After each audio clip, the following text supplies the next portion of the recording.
마태복음 6장 9절에서 13절입니다. 본문 말씀은 직접 찾으셔야 돼요. 마치봅니다. 그러므로 너희는 이렇게 기도하라. 하늘에 계신 우리 아버지여, 이름이 거룩히 여김을 받으시오며 나라가 임하시오며 뜻이 하늘에서 이루어진 것 같이 땅에서도 이루어지이다. 오늘 우리에게 일용할 양식을 주시옵고 우리가 우리에게 죄 지은 자를 사하여 준 것 같이 우리 죄를 사하여 주시옵고 우리를 시험에 들게 하지 마시옵고 다만 악에서 구하시옵소서. 나라와 권세와 영광이 아버지께 영원히 있사옵나이다. 아멘. 오늘은 본문을 중심해서 5번째 시간입니다. 너희는 이렇게 기도하라. 그래서 부제는 우리 죄를 사하여 주시옵소서라고 하는 주제입니다. 할렐루야. 한 주간도 하나님께서 늘 곁에서 동행하시며 여러분을 보호하시고 사랑하셔서 오늘 이 자리에서 하나님을 예배함을 믿으시기를 바랍니다. 우리 김은혜 성도가 기도했지만 내일 저녁부터 위독코리나라고 해서 코로나와 함께하는 시대가 이제 열렸습니다. 우리가 좋아할 건 없어요. 우리는 코로나와 함께할 게 아니라 주님과 함께해야 됩니다. 잊지 마시기 바랍니다. 언제 코로나를 잡을 수가 없으니까, 박멸할 수가 없으니까 이제는 하다못해 뭐하고 함께하자고 그래요? 코로나하고 함께하자고 그래요. 참, 우리 예수 그리스도를 믿는 여러분들은 코로나는 떨쳐버리고 주님과 함께함으로, 예수님과 함께함으로 여러분의 영혼이 잘 되는 같이 범사가 잘 되고 강건하고 형통의 복을 자자손손 대대로 누리는 그런 복과 은혜를 받으시기를 바랍니다. 우리가 예수 그리스도께서 가르쳐 주신 산상수훈을 지금 계속해서 강의를 해 나가고 있으면서 지금 주기도문에 머물면서 지금 5번째 시간을 갖고 있습니다. 주기도문을 간략하게 되돌아보면 첫 번째, 두 번째, 세 번째 시간에는 하나님에 대한 우리의 어떠한 하나님을 어떻게 섬겨야 되는가, 우리가 어떠한 마음으로 생활을 해야 되는가 해서 하나님의 이름이 거룩히 여김 받는 일들을 위해서, 하나님의 나라가 오게 함을 위해서, 이 땅에서 하나님의 뜻이 이루어지게 됨을 위해서 우리가 기도하고 그렇게 살아야 된다라고 말씀을 했고, 지난 시간에는 일용할 양식을 달라고 하나님께 기도해야 된다고 하면서 우리의 어떠한 삶으로, 어떠한 마음가짐으로, 어떠한 목적과 가치로 인생을 살아야 되는가를 말씀드렸습니다. 오늘 본문은 이제 우리가 4번의 간구를 마치고 오늘은 탄원에 대한 부분입니다. 우리가 하나님 앞에 탄원을 하는 부분이죠. 그래서 이 탄원은 우리의 죄를 용서해 주시고 우리에게서 악을 제거해 달라는 그런 탄원입니다. 여러분, 탄원서라는 말을 들어보셨습니까? 또는 탄원서에 서명해 준 적이 있습니까? 저도 지금까지 살아오면서 내가 직접 탄원서를 내본 적은 없지만 주변 사람들이 이 탄원서에 서명 좀 해주세요 라고 해서 탄원서에 서명해 준 적은 몇 번 있습니다. 탄원이라는 게 뭡니까? 어떤 죄를 지었든지 아니면 억울하게 누명을 써서, 그렇죠? 죄를 지은 사람 같으면 좀 사정을 해서 그 죄를 좀 경감해 달라고 하는 의미로 이제 탄원서를 제출을 하기도 하고, 또 억울한 사람들은 이제 정말로 나는 이런 짓을 안 했는데, 이런 죄를 안 지었는데 너무 억울하다 해서 그런 심정을 글로서 표현해서 문서로 작성해서 법원에 제출하게 되고, 또 많은 사람들의 거기에 동의합니다라고 하는 서명을 받아서 제출하면 그게 더 법원에 뭐 인정이 되는지 어쩐지는 모르겠지만 어쨌든 많은 사람들의 서명도 함께 받아서 제출하는 게 탄원서입니다. 지난 시간에는 우리가 매일의 일용할 양식의 필요를 위해서 기도해야 된다라고 우리가 말씀을 드렸죠. 그래서 우리는 공중에 나는 새보다도 귀하고 들의 피는 꽃 한 송이보다도 더 귀한 그러한 존재다라고, 하나님이 공중에 나는 새도 들에 피는 이렇게 들꽃도 하나님이 키우시고 아름답게 아름답게 이렇게 입히시는데 저와 여러분은 그러한 것보다 더 귀한 존재이니 하나님의 자녀로서 높은 자존감을 가지고 살아야 될 것을, 그래서 하나님 앞에 일용할 양식을 우리가 날마다 구해야 된다라고 하는 사실을 우리가 지난 시간에 이렇게 말씀을 통해서 배웠습니다. 자, 우리에게 필요한 것이 일용할 양식만 매일 필요하겠습니까? 우리에게 필요한 것은 매일 필요한 것은 또 용서라는 것이 매일 필요합니다. 만약에 우리가 용서하지 않고 산다면, 여러분 살다 보면 내가 누군가한테 실수할 수 있고 잘못할 수 있습니다. 또 다른 사람도 나에게 실수할 수 있고 잘못할 수 있습니다. 그런 것이 없이 산다면 그건 아마 혼자 틀 안에 사는 사람이 아닐까 싶어요. 우리는 매일같이 사람과 사람 사이에 부딪히면서, 부부 간에 부딪히면서, 또는 부모와 자녀 간에 부딪히면서 서로의 마음에 상처 주기도 하고 상처 받기도 하죠. 그래서 그러한 곳에 용서가 없다면 못 사는 거죠. 그래서 우리가 매일 일용할 양식이 필요하듯이 우리에게 매일같이 용서라고 하는 사실도 필요하다라고 주님께서 우리들에게 알려주는 내용이 오늘 주기도문의 5번째 시간입니다. 그래서 우리가 양식이 없이는 하루도 못 살듯이 우리가 하나님의 용서가 없다면 우리 영적으로 하루도 살 수 없는 그러한 사실들을 우리는 기억을 해야 됩니다. 그런데 우리가 사람이 용서하는 것은요, 어떤 한계가 있죠. 그렇잖아요. 계속해서 이렇게 잘못을 저지르면 내가 너를 도대체 언제까지 용서해야 되느냐, 이렇게 얘기하면서 뭐 심하게 얘기하면 나는 너와 도저히 함께 갈 수 없다, 우리가 관계를 끊자, 절교하자라고 하면서까지 내가 더 이상 너를 받아줄 수가 없고 용서해 줄 수가 없어 라고 우리는 그렇게 이야기합니다. 그러나 하나님의 용서는 끝이 없습니다. 그래서 우리 하나님께서는 우리의 모든 죄를 전부 다 용서해 주시기 위해서 그분의 사랑하시는 독생자 예수 그리스도를 이 땅에 보내주셨다라고 하는 것이죠. 그래서 예수님의 공생애는 한마디로 용서하는 생애였습니다. 우리가 하나님으로부터 무한한 용서를 받았기 때문에 우리도 남을 용서해야 됩니다. 그래서 우리가 남을 용서해야 되는 이유는 바로 첫 번째, 우리가 모든 죄를 다 용서받았기 때문입니다. 오늘 본문에서 우리 죄를 사하여 주시옵고 라고 하는 말은 바로 하나님께서 우리의 모든 죄를 용서해 주신 사실을 기억해서 우리가 우리에게 죄 지은 자들을 용서해야 된다라고 하는 사실입니다. 자, 우리는 원하든 원치 않든 인류의 조상이었던 아담으로부터 인해서 우리는 죄인이 되었습니다. 그래서 이것을 성경에서는 원죄라 그러죠. 원죄. 사람이 어머니 모태에서부터 형질이 형성될 때부터 타고나는 죄. 그래서 원죄라고 합니다. 이제는 첫사람이었던 아담이 하나님에게 불순종함으로 우리에게 전가되는 죄죠. 그래서 다윗은 이런 고백을 했습니다. 모친이 죄 중에 나를 잉태하였습니다 라고 하는 고백을 다윗은 시편 51편에서 했죠. 우리는 이 원죄를 가지고 태어납니다. 그래서 모든 사람이 죄인이다 라고 성경은 이렇게 표현을 합니다.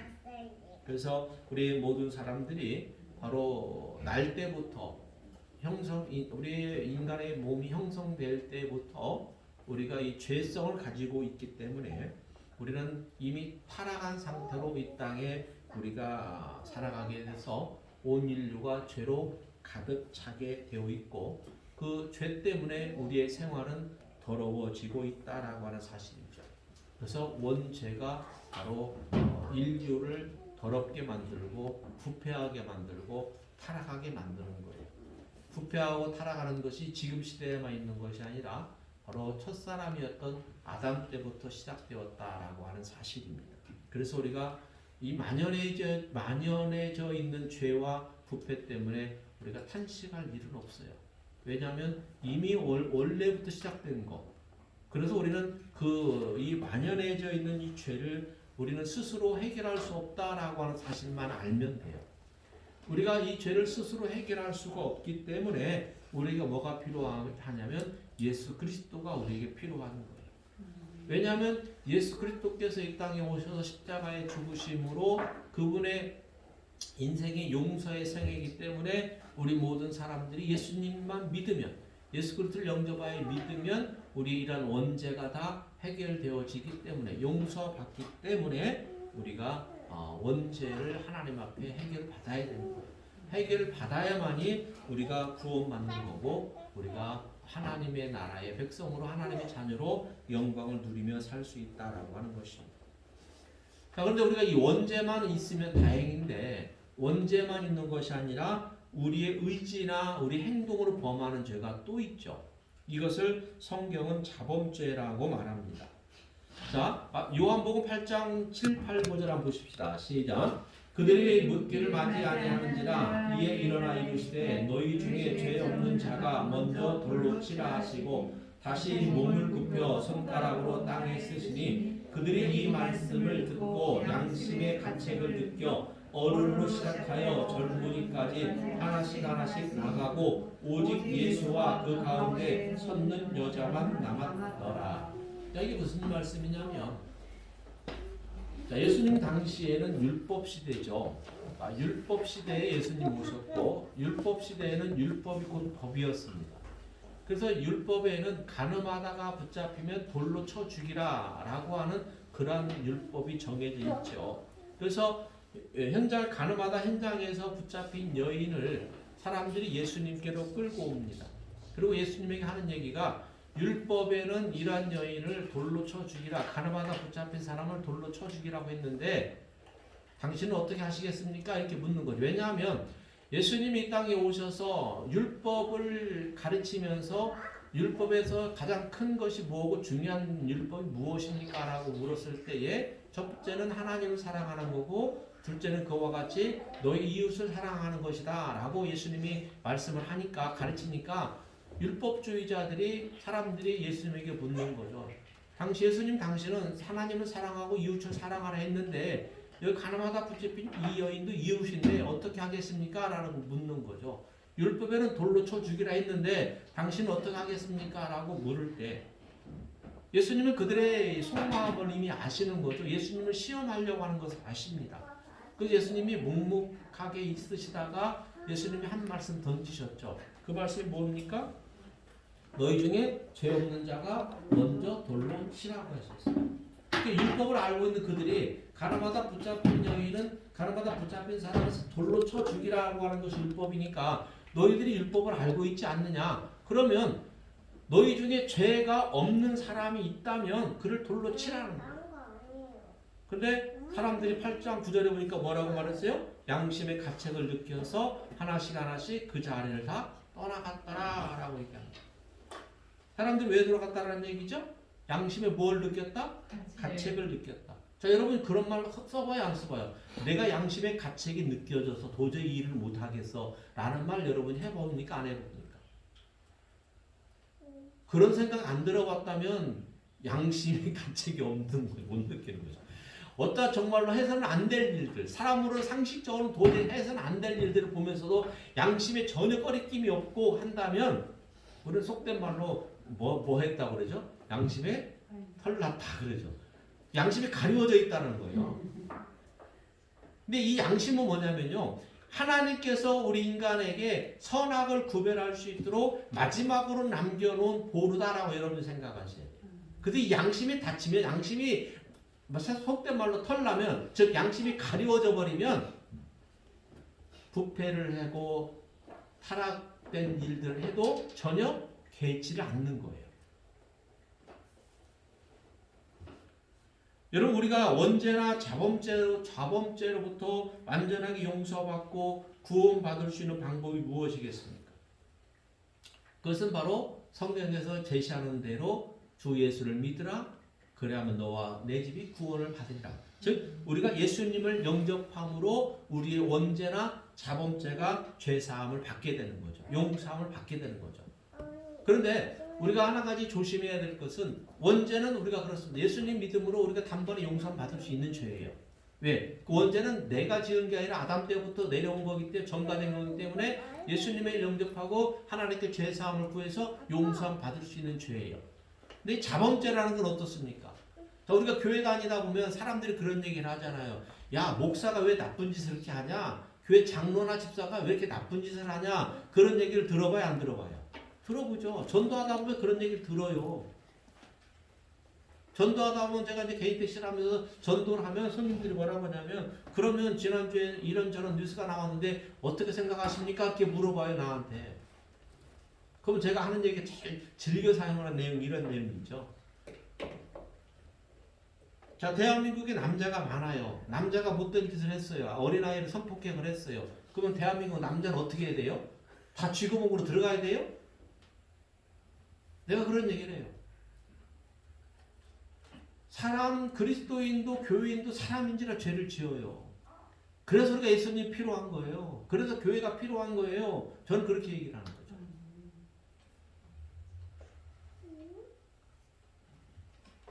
우리는 이 자범죄를요, 매일같이 하나님 앞에 우리가 통회하는 마음으로 회개하고 용서를 구해야 돼요. 그래서 오늘 내용이 우리 죄를 사해 주시라고 기도하는 거예요. 우리 죄를 사해 주세요. 왜요? 저도 목사이지만 죄를 지어야 안 지어요? 물론 남들이 보는 행동적으로 나쁜 죄를 안 지어요. 지금까지 안 지었어요. 그런데 속마음으로 죄를 지을 수 있잖아요. 속마음으로 남을 욕하지 말, 형제를 욕하지 말라 했는데 욕할 수 있어요. 손님 스트레스 받게 하면 손님 간 다음에 속으로 욕할 수 있어요. 그럼 죄잖아요. 그러면 어떻게 깨달아지니까 차 세워놓고 기도하는 거. 하나님, 제가 또 욕했네요. 제가 또 해서는 안 될 짓을 했네요. 하고 저 사람 얼굴도 모르고 이름도 모르지만 방금 전에 그 사람을 용서하오니 하나님 제 마음 평안을 주시고 그의 마음에도 평안을 달라고 하나님께 회개 기도해요. 이게 우리가 자범죄를 용서받는 방법이에요. 우리가 한번 예수님 영접했다고 우리의 모든 죄가 용서받는다고 죄를 마냥 짓고도 용서를 구하지 않으면 그건 잘못된 거예요. 우리는 부부싸움 하고 나서도 서로 화해하고 하나님 앞에 용서를 구하는 거예요. 이게 우리가 자범죄를 용서받는 방법이고 예수님을 우리가 영접하였으니 우리 죄를 해결받는 방법이죠. 그래서 우리는 예수 그리스도를 믿음으로 우리가 구원은 단번에 해결되었지만 우리는 여전히 용서받아야 될 죄인임을 잊지 마시길 바랍니다. 그래서 우리는 날마다 하나님 앞에 우리 죄를 용서해달라고 우리가 기도해야 되는 것이죠.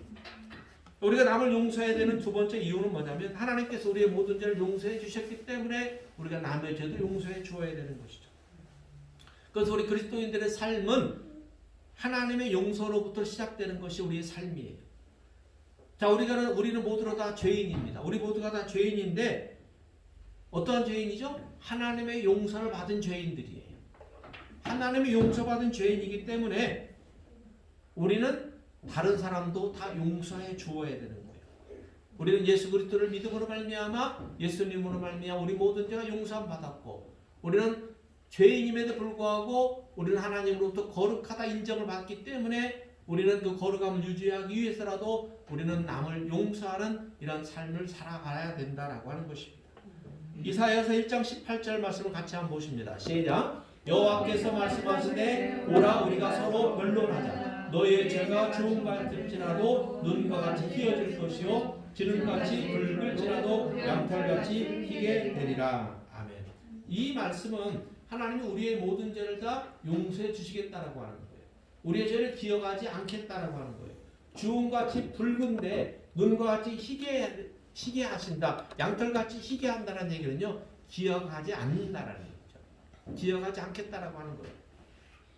그래서 우리는 하나님께서 우리에게 베풀어 주신 이런 용서의 위대함을 우리가 조금이라도 생각한다면 우리가 우리에게 죄 지은 사람들을 용서하지 않을 수가 없다라고 하는 것입니다.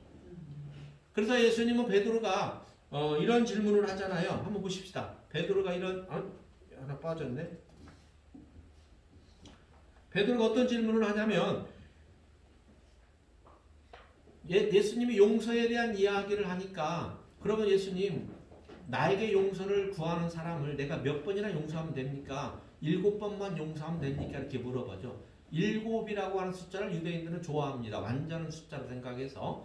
그래서 내가 7번 용서하면 완전하게 용서한 걸 생각해서 7번만 용서하면 됩니까? 라고 물으니까 예수님이 뭐라고 말하죠? 7번만이 아니라 몇 번까지 하라?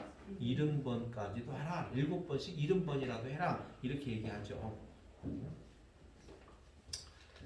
그래서 그 좋은 예수님께서 그렇게 이야기하고 나서 한 가지 예화를 예수님이 비유를 들어 설명하는 내용이 이 내용이죠. 자, 함께 보십시다. 마태복음 18장 23절 이하부터 시작. 그러므로 천국은 그 종들과 결산하려 하는 어떤 임금과 같으니 결산할 때에 만 달란트 빚진 자 하나를 데려오매 갚을 것이 없는지라 주인이 명하여 그 몸과 아내와 자식들과 모든 소유를 다 팔아 갚게 하라 하니 그 종이 엎드려 절하며 이르되 내게 참으소서 다 갚으리이다 하거늘 그 종의 주인이 불쌍히 여겨 놓아 보내며 그 빚을 탕감하여 주었더니 그 종이 나가서 자기에게 100데나리온 빚진 동료 한 사람을 만나 붙들어 목을 잡고 이르되 빚을 갚으라 하며 그 동료가 엎드려 간구하여 이르되 나에게 참아 주소서 갚으리이다 하되 허락하지 아니하고 이에 가서 그가 빚을 갚도록 옥에 가두거늘 그 동료들이 그것을 보고 몹시 딱하게 여겨 주인에게 가서 그 일을 다 알리니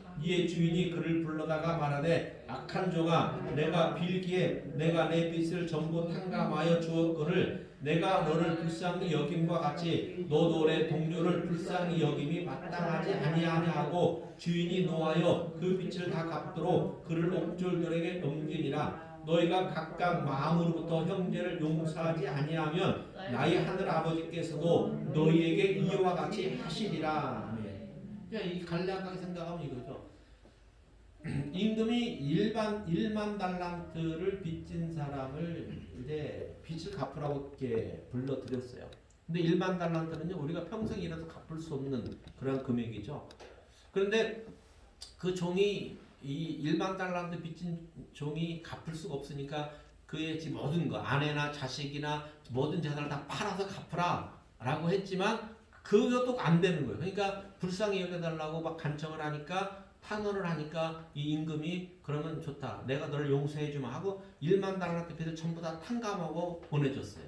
근데 이 종이 집으로 가다가 누구를 만났어요? 자기에게 100데나리온 빚진 사람을 빌려간 사람을 만난 거예요. 그를 붙잡고 너 왜 내 돈 100데나리온을 안 갚어? 라고 이제 막 이렇게 다그치면서 그러니까 그 동료가 조금만 참아줘라 내가 갚을게 이렇게 얘기했어요. 근데 이 1만 달란트 탕감받은 사람이 그거를 용서하지 않고 자기 집에 옥에 가두어 버렸죠.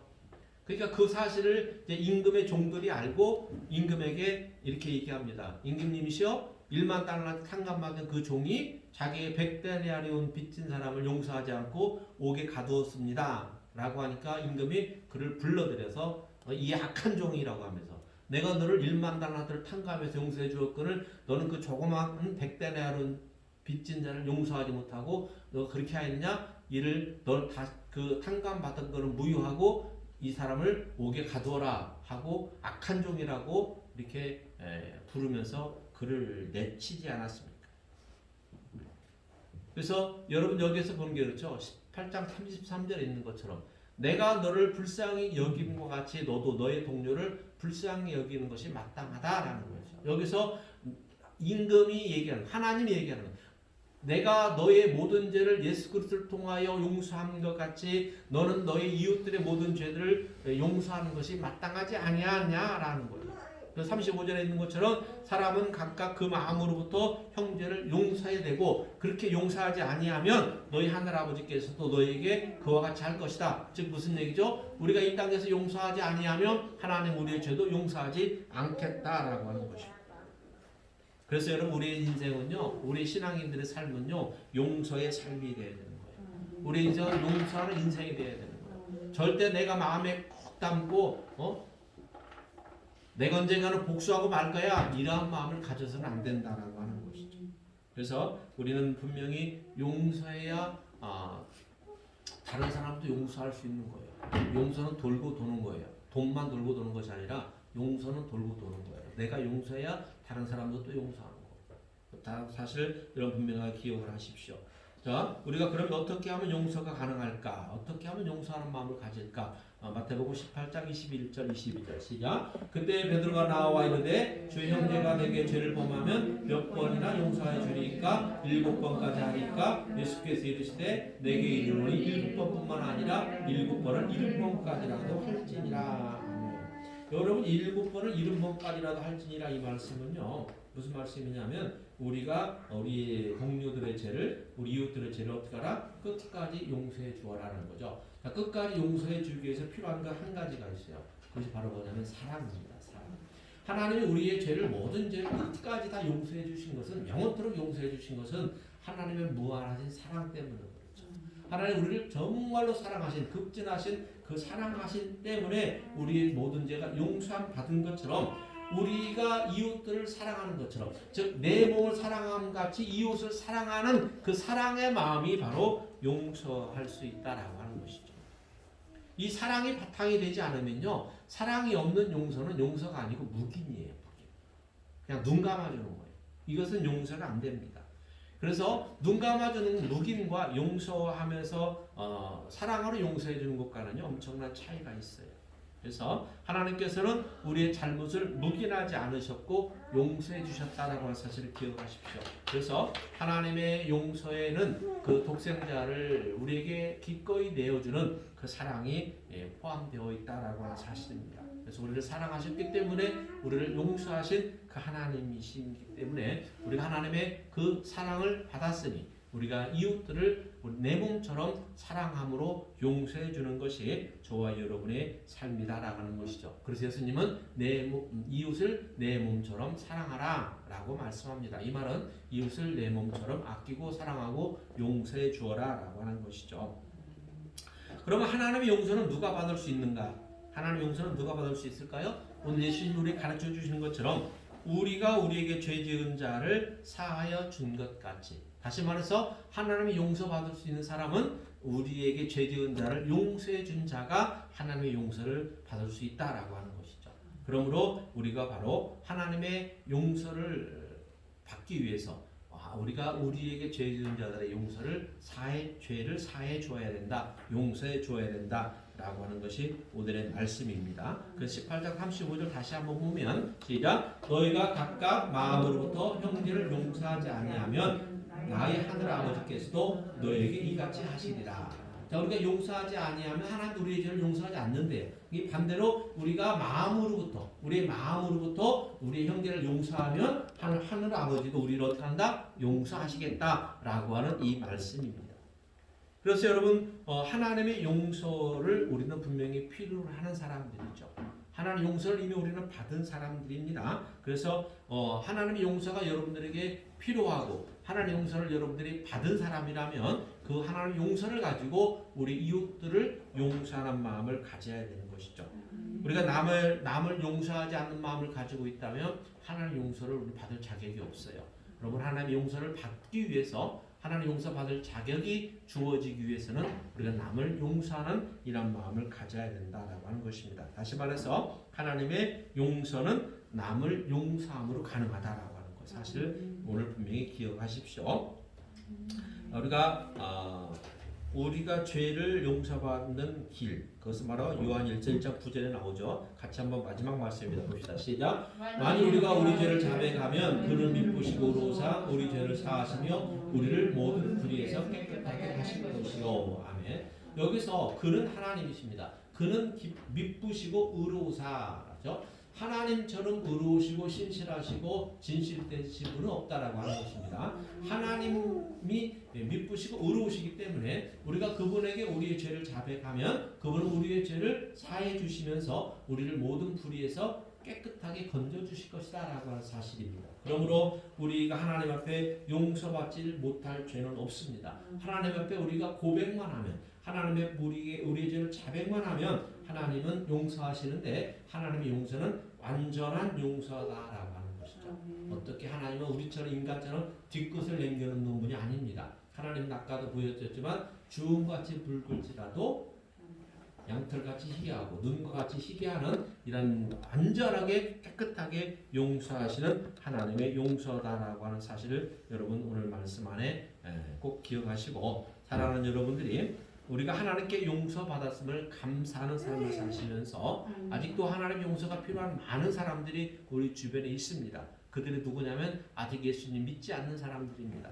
우리는 그들에게 어떻게 하든지 간에 복음을 전할 수 있어야 되고 할 수 있는 대로 복음을 전하고 시간이 걸릴지라도 그를 위해서 기도하면서 우리는 하나님 앞에 우리의 죄가 용서함 받은 것을 경험한 것처럼 그들도 하나님의 용서함 받으며 하나님의 복을 누릴 수 있는 축복의 천국의 자녀들로 살아갈 수 있도록 우리가 늘 용서하고 복음 전하는 사랑하고 복음 전하는 이런 삶을 저와 여러분이 살아야 됩니다. 그렇게 하면 하나님께서 약속하신 대로 저와 여러분의 삶이 풍성해지고 하늘나라의 상급이 많이 쌓여지게 될 것이다 라고 하는 것입니다.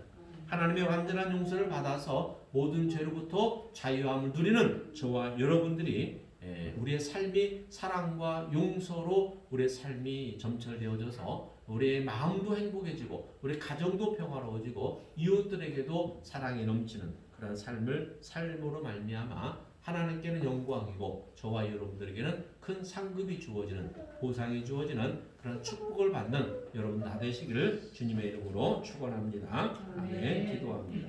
하나님 아버지 감사합니다. 우리가 우리에게 죄 지은 자를 사해 준 것처럼 우리들의 죄를 완전하게 사해 주시는 하나님 감사합니다. 우리가 하나님의 그 사랑의 마음을 가지고 용서의 마음을 가지고 이 땅에서 이웃들에게 용서하고 복음을 전하는 복된 하나님의 자녀들로 세워주셔서 하나님의 크신 보상을 받고 상급을 받는 축복된 자녀들로 살아가도록 하나님 복을 내려 주시옵소서. 감사하며 예수님의 이름으로 축복하며 기도하여 싸움나이다. 아멘.